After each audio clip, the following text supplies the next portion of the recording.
నమస్తే, welcome to our channel. Nara Chandrababu Naidu గారు CM గా బాధ్యతలు చేపట్టిన వెంటనే తొలి సంతకం మెగా డిఎస్సి పైన పెట్టారు. మరి దీనిపైన సాక్షిలో అయితే ఒక ఆర్టికల్ వచ్చేసింది. మొత్తం 27,000 పోస్టులుంటే కూటమి ప్రభుత్వం కేవలం 16,000 పోస్టులే చూపిస్తుంది, అభ్యర్థులతో ఆటలు ఆడుతుంది అంటూ ఒక ఆర్టికల్ అయితే వచ్చేసింది. మరి ఇందులో వాస్తవం ఎంత ఉంది? నిజంగానే కూటమి ప్రభుత్వం అభ్యర్థులతో ఆటలాడుతుందా? ఇవన్నీ కూడా తెలుసుకునే ప్రయత్నం చేద్దాం. దీన్ని పూర్తిగా విశ్లేషించడానికి మనతో పాటుగా ఉన్నారు senior political analyst Appasani Rajesh గారు. సార్ నమస్తే. సార్, ఆల్రెడీ నిన్న శాసన మండలిలో నారా లోకేష్ గారు చెప్పారు ఈ జూన్ లోపు టీచర్ పోస్టులన్నీ కూడా భర్తీ చేస్తామని. మరి ఈ రోజు సాక్షిలో చూసుకున్నట్లయితే పోస్టుల్లో అంటే 27,000 పోస్టులు ఉంటే కేవలం 16,000 పోస్టులే అని చూపిస్తున్నారు కూటమి ప్రభుత్వం అంటూ వచ్చేసింది. మరి ఇందులో వాస్తవం ఎంత ఉంది సార్? సాక్షి వైఖరి ఎట్లా ఉంటుంది అంటే, సాక్షిదేముంది, జగన్మోహన్ రెడ్డి గారు సతీమణి భారతి గారు ఏ చిలక పలుకులు చెప్తే ఆ చిలక పలుకులు సాక్షిలో మరుసటి రోజు మనం చదువుకోవాలి.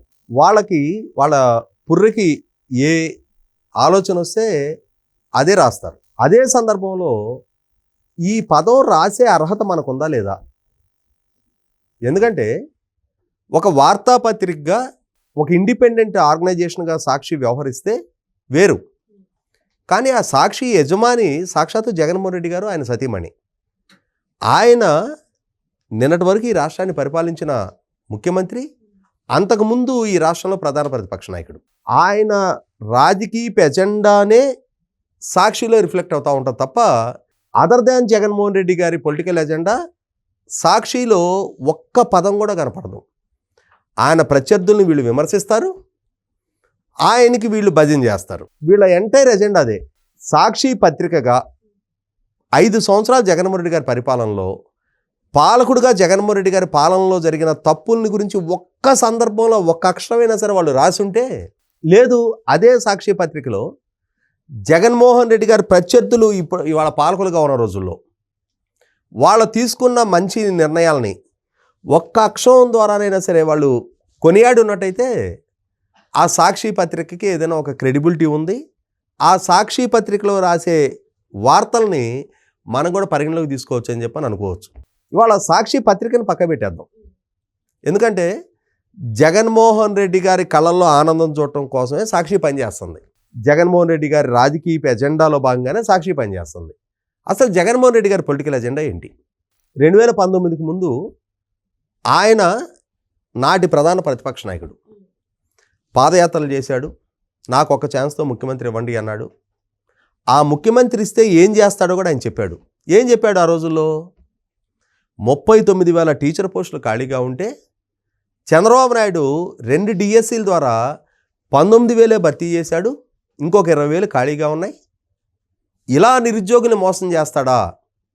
ఒక్క ఛాన్స్తో నాకు అధికారం ఇవ్వండి, నేను అధికారంలోకి వచ్చిన వెంటనే మెగా డిఎస్సి కండక్ట్ చేస్తా, అలాగే ప్రతి సంవత్సరం కూడా డిఎస్సి కండక్ట్ చేస్తూ ఆ సంవత్సరం అయిన ఖాళీలను ఆ సంవత్సరమే భర్తీ చేస్తానని చెప్పని చెప్తూ వచ్చాడు. అంటే ఏం అర్థం చేసుకోవాలి అక్కడ? ఆయన ముఖ్యమంత్రిగా బాధ్యతలు చేపట్టగానే అప్పటికున్న ఆయన ప్రస్తావించిన 39,000లో 19,000 చంద్రబాబు నాయుడు గారు ఇచ్చేశారంటే 20,000 ఖాళీలు ఉన్నాయి. ఆ 20,000ని సింగిల్ షాట్లో భర్తీ చేస్తాడు. అక్కడి నుంచి ప్రతి సంవత్సరం రిటైర్ అయ్యే ఉద్యోగాలని ఏ సంవత్సరానికి ఆ సంవత్సరం భర్తీ చేస్తాడంటే ఆయన 5 సంవత్సరాల టెన్యూర్లో 5 డిఎస్సీలు పెడతాడని చెప్పని యువత నమ్మారు. మరి నమ్మారు కాబట్టేగా ఆయన వెనక ర్యాలీ అయ్యారు, 151 సీట్లతో గెలిపించారు. గెలిపించిన తర్వాత ఏం చేసావు? 5 సంవత్సరాల జగన్మోహన్ రెడ్డి గారి పాలనా హయాంలో not even a single DSC, ఒక్క డిఎస్సి కూడా, మెగా డిఎస్సీలు పోయినాయి, చోటా డిఎస్సీలు పోయినాయి, ఏ సంవత్సరానికి ఆ సంవత్సరం భర్తీ డిఎస్సీలు పోయినాయి. ఒక్క డిఎస్సి కూడా అమలుపరచని ఏకైక ముఖ్యమంత్రిగా చరిత్రలో నిలిచిపోయాడు. అసలు డిఎస్సి వ్యవస్థ బిగినైనాక ఇప్పుడు ఎన్డీఏ కూటమి ప్రభుత్వం ద్వారా ప్రకటించబడ్డ డిఎస్సి 16వ డిఎస్సి.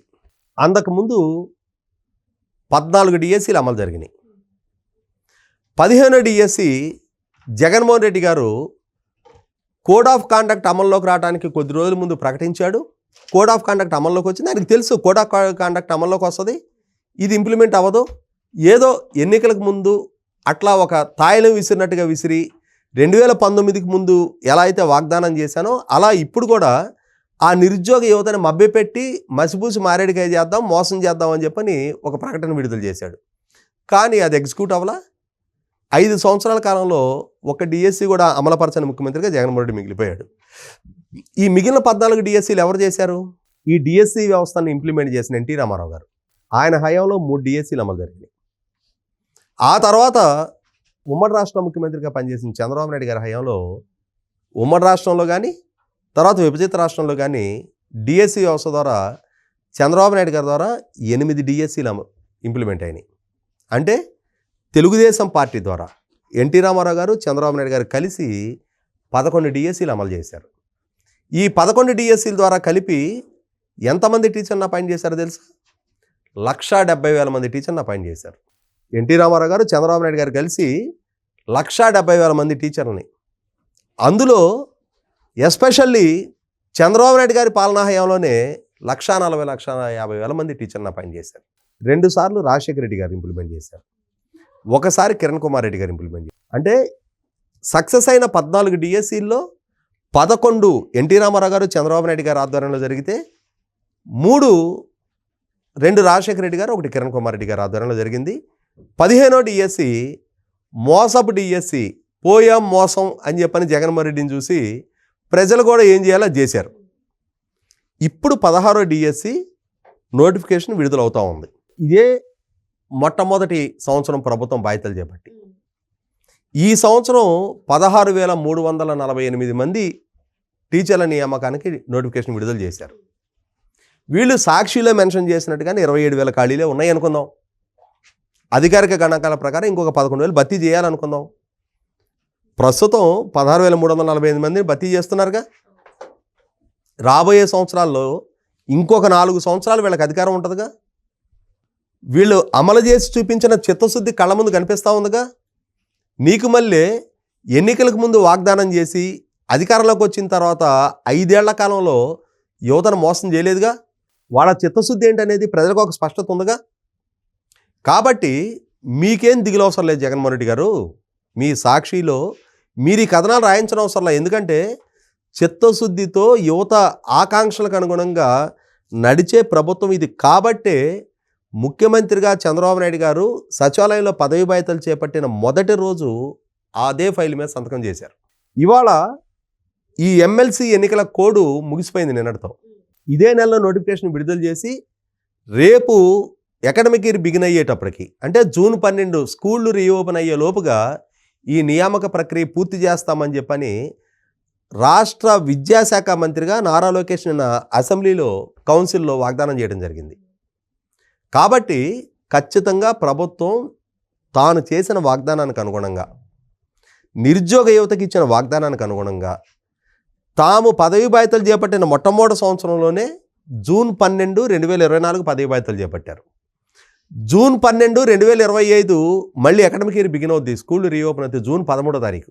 అప్పటికి తాము చేసిన వాగ్దానాన్ని నెరవేర్చి యువతకు ఉద్యోగ కల్పన చేసి స్కూళ్ళల్లో మీరు చెప్పిన లెక్క ప్రకారం 27,000 ఖాళీలే ఉన్నాయి అనుకుంటే అందులో ఆల్మోస్ట్ ఒక 60 to 65% లేదు 70% వరకు పూర్తి చేస్తున్నారుగా. ఒకవేళ మిగిలిన ఖాళీలు ఉన్నా వాటిని రాబోయే రోజుల్లో ఖచ్చితంగా చిత్తశుద్ధితో వాటిని కూడా భర్తీ చేసేది చంద్రబాబు నాయుడు గారి నాయకత్వంలో ఉన్న ప్రభుత్వమే. ఎందుకంటే ఇప్పుడు అమలు జరుగుతూ ఉన్నది ఆయన నేతృత్వంలో 9వ డిఎస్సి. మీలాగా ఒక్క డిఎస్సి కూడా అమలుపరచని వాళ్ళు మాట్లాడుతుంటే ఎట్లా ఉంది అంటే, మనకు ఒక సామెత ఉంది గ్రామాల్లో చెప్పుకునేది, ఊరకబెట్టి నమ్మని నీ ముగుడితో పాటు పెట్టు అన్నారంట. పనులు చేసే ఆయన్ని అన్ని ఖాళీలు ఉన్నాయి ఇన్ని ఖాళీలు ఉన్నాయి అని చెప్పని మీరు వంకలు చెప్పవసరలా. చేసేవాడు ఎటు చేస్తాడు. అసలు చెయ్యని మీ సంగతి ఏంటో ప్రజలు మిమ్మల్ని గురించి ఏమనుకుంటున్నారో, మిమ్మల్ని గురించి ఆ ప్రజలు ఏ అభిప్రాయంతో మీకు ఈ స్థితి పట్టించారో మొట్టమొదట మిమ్మల్ని మీరు అసర్టైన్ చేసుకోండి. మరో అంశంతో మళ్ళీ కలుద్దాం. Thank you sir.